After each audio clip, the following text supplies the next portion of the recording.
Fortunately, all it takes is one dispute, one confrontation, and it can then turn deadly quick. That's just Bullet holes pierce a home in Annapolis. One person is dead and 3 others injured after an overnight shooting.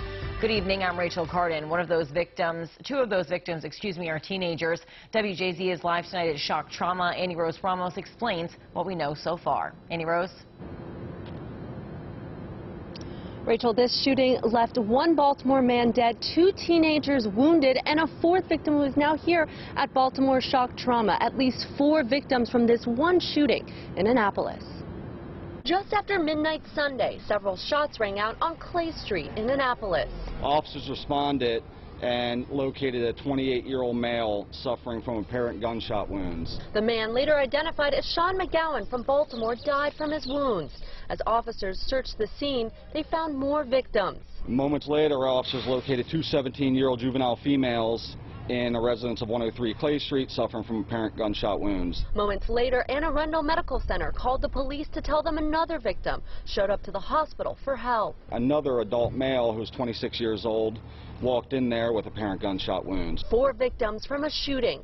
Some residents say started with a party. It may have been a party. We do know that it was some type of disagreement, some type of argument that led to a fight that ultimately led to the shooting. Without any suspects, police spent Sunday canvassing the neighborhood. We'll be knocking on door to door to try to find out anything that we can possibly that would lead us to a suspect. Local leaders say Sunday's bloodshed was unlike anything this community has seen before. We have had homicides, but nothing as random as this. This was an attack. Annapolis's head of the Public Safety Committee suggesting more police. Place officers in every challenged community in this city, 24/7, 366. And this would be indefinitely. No one has ever said, Ms. Rhonda, please remove the officers from my community. Knowing this much violence can shatter a community. But when you have this level of violence, for me personally as a police chief, it's very, very frustrating. We've got a problem in this city and we need to do something about it.